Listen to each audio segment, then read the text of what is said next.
Hey guys, and welcome back to another video. So today we are going to be talking, and I will be showing you guys very briefly, for the most part, how I am going to be tackling a monthly challenge in the month of October. So typically, a majority of people do end up, participating in Inktober, where you do an ink drawing for every day of the month of October. But for me, I have made the decision to do kind of like OC-TOBER, so drawing my OCs for every day of the month of October, but I am going to be working digitally. I'll also be showing you guys the prompts that I am going to be using. I did not make my own prompts this time. I am going to be following this OC-TOBER from Storm Myth, and I'll make sure to link that in the description and to put up on the screen, so if you're interested, you can also follow along. So even though this is going to be a monthly challenge, I think it's okay if you want to maybe switch prompts or join in late or whatever. You can make basically the challenge, or pushing yourself to be tailored to whatever you want to do for the month. So if you don't want to participate, that's also fine. Maybe you only want to do like one drawing every week, or just draw as much as you can throughout the entire month. It's totally up to you.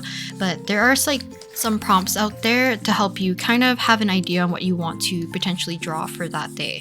So I do like having some sort of prompt, because though at the very beginning of the video, I did show kind of a test run on what potential style or inking look that I kind of want to go with for this year. I do like to pre-plan just a smidge, so having prompts already in place helps me plan a little bit ahead. So in this case, I ended up sketching about, I think, 7 days in advance. So basically on the last day of September, I went ahead and sketched out the one that I'm currently working on, the one of Selwyn. So I will be able to work on that as soon as it hits October 1st. And then on October 1st, I already went ahead and drew and sketched basically all the prompts up to day 7. That way I can just solely focus on doing the line art or the digital inking, rather than trying to think up, let's say, the composition or the character that I want to draw for each prompt. It just helps eliminate some of that decision making. So whenever I have days that have a little bit more time for me to draw, I'll try to keep ahead and look at some of the prompts and figure out if I can sketch anything in advance, so that I will always have some sort of backlog of sketches to be inked. So that's kind of like one way to make sure that I can kind of keep everything more or less consistent, as well as not give myself too much work on the day of for every prompt day. So let's talk a little bit about what this video footage is going to be about. So the majority of it is actually going to be me working on our day 1 prompt. So on Storm Myth's OC-TOBER, the very first day prompt is actually redesign an old OC. Now, I did not really want to pull up any of my actual old OCs from like high school-ish era. I thought it would just fit perfectly with Selwyn, since I did recently kind of redesign him. So that is what we are going to be working on for day 1. So for sketches, I did take advantage of kind of like one of the layer, I don't know if it's a property or just a setting, but you can change it so that all of your sketches basically turn blue. And I just found it a lot easier for me to manage, so I don't get a little bit too in the weeds with dealing with some of the values, or having to play around with maybe changing colors and stuff, or trying to keep all my sketches to look somewhat consistent. It's kind of just a standard blue color if it's a default on Clip Studio Paint right now, at least for me anyways. I don't really remember if I've changed it in advance, but I'll make sure to link any of the brushes that I use in kind of the description down below if you're interested, because this one is a kind of textured-ish inking brush. It's not entirely smooth, it's a little bit jagged, but for the most part, it doesn't really have any opacity change or pressure sensitivity in the case of being able to have lighter and darker lines. You just get thicker and thinner lines. So because of that, I thought it would be a good challenge to try to stick with this brush for the entirety of the OC-TOBER that I want to do. And kind of 2 things I was looking for in a brush that I wanted to use for line art was, one, I wanted a brush that didn't have any opacity change, like I mentioned, mostly because I want to be able to have less ability to change that at will. Otherwise, I have a little bit of too much like decision making to make for each of the pieces, because I do like building up values when I'm doing like sketches and stuff, and I want to kind of eliminate that for line art just to keep things a little bit more simple. And it is a little bit easier on my hand, so I don't have to like press super hard to get like super dark areas or anything like that. I can just build it up by adding more hatching lines or doing a little bit of stippling or whatever you want to do for building up values. So the second thing that I wanted to make sure the brush that I was going to be using had was mostly like tapered lines. I do like the look of using something that's a little bit more like a monoline, where the line with variation of like a single stroke doesn't really change. So basically the line thickness is very much just consistent throughout everything. But I think for myself, I want to be able to change the line width variation a little bit here and there, just because it's a little bit more aligned to the line art that I typically like to do if I were to do more finished illustrations. I know whenever I work with like chibis or do more cell shading artwork, I do gravitate towards using the Milli pen, which is kind of similar to like a monoline pen where there's very little line width variation. It's very much like a round brush, so I don't really get like a sharp point at any point of like doing the line art. Hopefully that kind of makes sense. So that's kind of like the stuff that I was trying to focus on. And when working with a pen that has line width variation, there's just some areas that if you do press a little bit harder, the line does get thicker. And if you do a little bit more of a lighter stroke or a quicker stroke, you might get thinner lines. So I want to see how much I can play around with, and hopefully by the end of this month I'll get a little bit more confident in terms of just doing line art or doing digital inking or trying to plan out values, or even just like trying to develop some sort of comic manga-esque style that I want to do potentially for like any stories or comics that I want to do for my OCs in the future. So if you have questions on why I might have switched from traditional to digital, because I think every year that I've participated in any sort of October monthly challenge, more specifically like Inktober in the past, I've always done it traditionally, and I've kind of like flip-flopped between different mediums and how I approached the different prompts, or I guess like the way how I wanted to approach just the Inktober in general at that point. So before I get too sidetracked, the main reason I wanted to go digital instead of doing traditional this year is mostly because of my hand, and I know how tense or how much of a deft grip I get whenever I do any sort of inking. Sometimes like it depends on what I'm inking with, so ballpoint pen versus like a fine liner versus like the needlepoint pen, it kind of differs a little bit, as well as like the amount of detail, if I'm doing something larger or quicker or like smaller or like very slow and meticulous, then sometimes the pain in my hand gets like a lot worse, or it feels like it's cramping more often. So I wanted to alleviate that by doing digital, because I'm able to change the pressure sensitivity and make it so that I'm able to use less pressure and still get the same result pretty much. So I hope you guys don't mind that I've switched to digital this year, but I'm going to see, depending on the timing, I want to do at least one traditional piece every week, and I want to do a stream of it. So I will see if I can do one for this Sunday, so tomorrow. I am in the middle of convention prep right now from like my last convention of this year, which is just like a one-day con. So that might be kind of like my only roadblock right now from me doing any sort of streaming. And I'll just try my best to gauge it, see whether or not on Sunday I'll be able to do some sort of traditional art for that, so we can just like add a little bit of traditional art every so often within our OC-TOBER. Even though like I always dedicate, or at least I try to dedicate Monday's video to always be some sort of traditional art medium, so that I either am forced low-key to work in my sketchbook, or to just like allow myself to have the opportunity to work on something that isn't, let's say, for a print or for a sticker or for like a iPad ASMR video kind of thing. So I can have something that's a little bit more separate and kind of like allows me to keep burnout or getting tired of like a certain medium. So that's basically the reasoning behind that. But let's talk about the piece in general. So like I mentioned, day one is supposed to be kind of like a redesign of an old OC.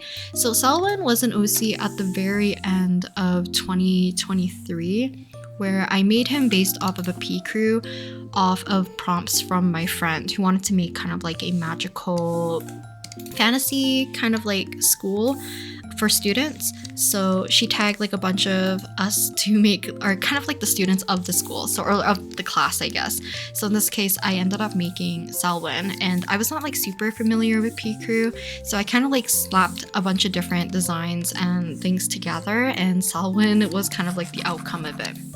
So the little guy that's being held in the hands, I guess, of the larger character is the old Selwyn, and he kind of had like a very low ponytail. He had a streak of blue hair, as well as like a lock of blue hair on, I think it's the left side of his face or like the right side of the canvas, and he had like yellow glasses.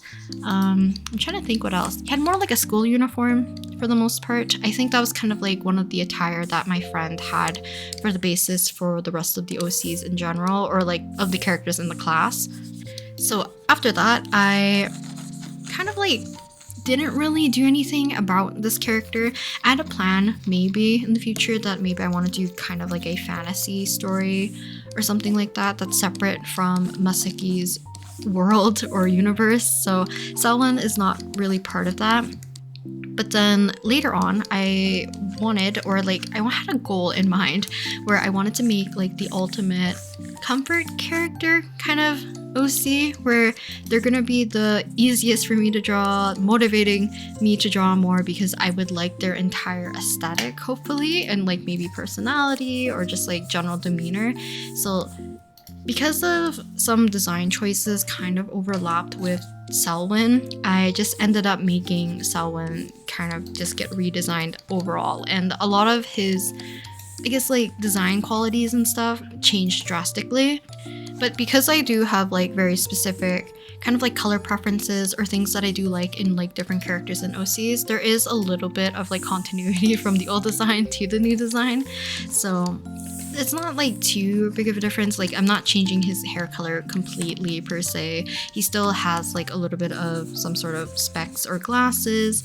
He kind of still has the blue eyes and still kind of has like a collared shirt and some sort of like sweater vest or sweater that goes on top of it. So there's not too big of like a disconnect that I wouldn't say like it's not Selwyn per se. I'm not going from like, let's say, a green haired OC to like a red hair OC. So yeah, that's kind of like the main purpose and the premise for day one's little prompt.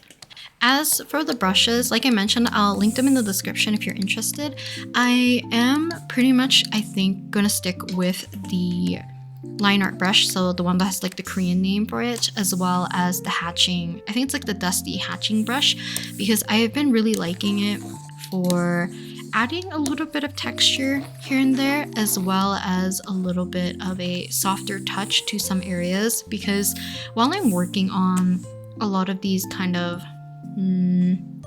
I guess like drawings for OC-TOBER, I always like having a little bit of like a gradient or something that's a little bit more soft compared to using something that's purely cell shaded. So I'm gonna mix the two and try my best to add hatching where I can manually with the inking brush, but then a lot of the heavy lifting is probably gonna come from that dusty hatching brush. You can see it like for at least Selwyn's patterning on his like cardigan. I am manually doing it because there's like a very specific kind of pattern that I want to do, and the easiest way for me to do this is kind of like a hatching motion and then doing it in kind of like a lighter gray color to mimic the corrective value and patterning for his sweater. But you can kind of tell like the entirety of like the inking process, or just me using the different kind of hatching brushes, screen toning, or like little backgrounds, and just kind of like the gray tone overall gives you more of like that manga feel. I don't know if I'm gonna chase that when I want to make like the actual comic versions for my OCs, like little stories or like, I don't know, little mini scenarios maybe. I'm not too sure. So this is just going to be allowing myself to practice and see what I like, as well as just see if I want to commit to something like hatching manually like this. Also, I tried my best to record certain clips from day 2 and day 3. So day 2 was actually Coffee Shop AU, or Coffee Shop Alternate Universe. So instead of picking like any of what I would call my main cast of OCs, I decided to pick Arakan, who's like Akemi's older brother. I didn't include too many clips because I'm not too fond of this illustration, to be honest, but I do include the time lapse at the very end alongside with day 3 because I actually remembered to turn on that time lapse feature. I usually keep it off just to save space on my computer, but I'll try my best to record as much of the inking process via time lapse for future sessions. Also, I am going to be uploading all of the sketches alongside with the final illustrations for each day onto my Patreon for now, but every, maybe Saturdays, I will upload kind of a compilation of the days in total, I guess. So I think the first post I'll do is probably 1 to day 4, because day 4 is Saturday. I'll compile those and then post them together so that I don't accidentally overflood my timeline like I used to do in the past. I think I started doing that last year because the carousel function on Instagram was able to do more than, it was allotted to 10 slots. You can do like up to 20, but granted, I'm only going to be doing like maybe up to 7 because we're only going to do maybe by week. So it's not going to be too big of a difference, but I think it'll be just nice to kind of keep my gallery a little bit less cluttered from just black and white drawings and then like seldomly trying to post something that might break it. Oh, okay, so I did record the entirety of day 3, so we were just seeing the time-lapse portion of the inking. So like I mentioned at the very beginning, I did end up doing the sketching portion for up to day 7 so far. So because of that, I am not really going to be showing the sketching portion. It's just me trying to scribble as fast as I can to see what I can get from it, and then we're just going to focus on inking. So day 3. This one was very fun for me to do, and I already had an idea of what I wanted to do for this one as soon as I saw the prompt list. So this one is supposed to be like opposite personality. And first thing that came to mind is either switching Masaki or switching Kaisen. Now, Kaisen's a little bit more fun. I don't know if it's because the type of OC that he is, or because I generally like teasing my OC Kaisen and putting him in a little bit more like funnier scenarios and stuff. Otherwise, like it would have been fun to do more of like a, how would you describe the opposite of Masaki? Somebody that's a little bit more angry, pissed off, maybe on the ruder side. Something like that. I don't think Kaisen comes off that way per se. He's a little bit prickly here and there, but I thought it'd be cute to do one that's like, he looks more distressed and kind of like teary-eyed, kind of crying, cutesy, because I feel like he would detest that. So I ended up going with that for the route for day 3. Also, I think it's just kind of fun doing like OC-TOBER, and the fact that I didn't make my own prompts kind of allows me to figure out what OC fits which prompts, and it kind of forces me a little bit out of the box in terms of what I'll draw for each prompt, at least a little bit. I know there's going to be some defaults that I'll fall back onto, but it's kind of fun to like try to assign different OCs to different prompts to see whether or not I can kind of work with it. Also, a lot of the pieces that I'm probably going to be doing, I might browse the asset store or material store on Clip Studio Paint a little bit more. I want to find a few more kind of like manga-esque backgrounds or textures or something that I can use in the back, because I don't really have any intentions of doing any background scenery per se. So I just want to fill up the space a little bit with some sort of patterning, or we can add some of like the typical atmospheric type of backgrounds in some like manga panels and stuff. And I think that's it. So that is day 3. And by the time I post this video, it will be day 4, which I will be slowly working on. You can stay tuned to see probably on Instagram or Twitter for the actual final pieces for up to day 4, as well as on my Patreon if you want to see both the sketches and the final pieces. But I think that's it for today. I did just end up showing you guys like little bits of, snippets of what I could. I don't think I'm going to do a video per week for different days of the OC-TOBER. I might just do this kind of like intro one. Maybe I'll do like a check-in at the very middle, and then I'll do one to kind of like wrap everything up so I can show you every consecutive day, hopefully from day 1 to day 31 if I can complete it this year. But I'm just gonna show you guys the quick time lapse for day 2 and day 3, and I think I'm just gonna end the voiceover here, and I'll talk to you guys next time in the next video. Also, happy October, and let me know what prompts you're gonna be using if you are doing some sort of daily challenge for the month of October, whether or not it's OC-TOBER, Inktober, or whatever. Just let me know. I'm super curious, and I'll talk to you guys next time in the next video. Bye!